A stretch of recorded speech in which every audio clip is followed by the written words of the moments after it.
মাঝে মাঝে আল্লাহ আমাদেরকে দুঃখ কষ্ট দিয়ে পরীক্ষা করতে চান, এগুলো আমাদের জন্য খারাপ নয়। এই দুঃখ কষ্ট বিপদ আমাদের কোমরকে সোজা করে, আমাদের পায়ের মাটিকে শক্ত করে। চিল্লায় বলেন ঠিক কিনা? প্রতিকূল পরিবেশে কিভাবে বাঁচতে হয় এই দুঃখ কষ্ট আমাদেরকে শিখায়। এজন্য মুমিন বান্দার বৈশিষ্ট্য হচ্ছে দুঃখ কষ্ট বেদনা জ্বালা এগুলোতে সে আপসেট হয় না, সে হাল ছেড়ে দেয় না, সে ভরসা রাখে একজনের উপর। চিল্লায় বলতে হবে তিনি কে? কারণ মুমিন জানে রাত্রি যত গভীর হয় অন্ধকার তমানিসা ভেদ করে সুবহে সাদিক হয়। মুমিন জানে গর্ভবতী নারীর পেটের ব্যথা যেই দিন বাড়তে থাকে ওই দিনই নতুন মেহমান আগমনের সময় ঘনাতে থাকে। মুমিন জানে তার জীবনে দুঃখ কষ্ট বিপদ যত বাড়তে থাকে সুখের দিন কাছে আসতে থাকে। এজন্য মুমিনের হারাবার কিছু নেই। ফা ইন্নামা আল উসরি ইউসরা, ইন্নামা আল উসরি ইউসরা। নবী হে, কষ্টের পরেই আছে আনন্দ, দুঃখের পরেই আছে সুখ। আপনি সমস্যায় পড়েছেন, ওই সমস্যার সমাধানও আছে না নাই? এই পৃথিবীতে এমন কোন সমস্যা আছে যেটা সমাধান নাই? কথা বলেন। সমস্যা তৈরি করেছে কে? আবার সমাধানও দিয়েছে কে? Allah doesn't create a lock without its key.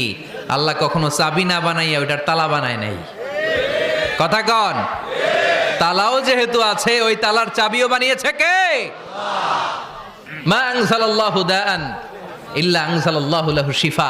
আল্লাহ দুনিয়ায় এমন কোন রোগ পাঠায় নাই যেই রোগের ঔষধ বানায় নাই, এমন কোন রোগ নাজিল করে নাই যেই রোগের কোনো চিকিৎসা বানায় নাই, হয়তো সেটা আবিষ্কার হয় নাই। অনেকে ক্যান্সারের কথা বলতে পারেন যে হুজুর ক্যান্সার এমন রোগ, এই ক্যান্সার তার নাই কোনো অ্যান্সার, কিন্তু বিজ্ঞানীরা বলতেছে এটারও অ্যান্সার আবিষ্কৃত হচ্ছে। সুবহানাল্লাহ কইবেন না? কিছু কিছু ক্ষেত্রে হয়েও গিয়েছে। এজন্য দুঃখের পরেই আছে সুখ, কষ্টের পরেই আছে আনন্দ। এই দুনিয়াটাই এরকম, কষ্টের পরই আনন্দ। দেখবেন তারাবির নামাজ 20 রাকাত পড়তে কষ্ট লাগে না? কোমরে ব্যথা, হাঁটুতে ব্যথা, কিন্তু 20টা রাকাত যখন শেষ করে মসজিদ থেকে বের হই একটা আনন্দ আছে না নাই? কষ্ট করে পরীক্ষার জন্য প্রিপারেশন নিলেন আপনি কয়েক মাস, কিন্তু ফলাফল যখন ভালো হয় তখন একটা আনন্দ আছে না নাই? সারাদিন রোজা রাখলেন রমজানে, কি কষ্ট, তৃষ্ণায় গলা ফেটে যায়, কিন্তু ইফতারির সময় যখন রুহাবজা শরবতটা খাই কেমন লাগে? একটা আনন্দ আছে না নাই? এজন্য আল্লাহ বললেন فَإِنَّ مَعَ الْعُسْرِ يُسْرًا إِنَّ مَعَ الْعُسْرِ يُسْرًا। ও নবী, কষ্টের দিন মক্কায় অল্প কিছু দিন, মদিনাতে আনন্দের দিন অপেক্ষা করছে। আমাদের জীবনে যদি দুঃখ কষ্ট আসে আমরা ধৈর্য ধরবো, তাওয়াক্কুল করবো একজনের উপর, তিনি কে?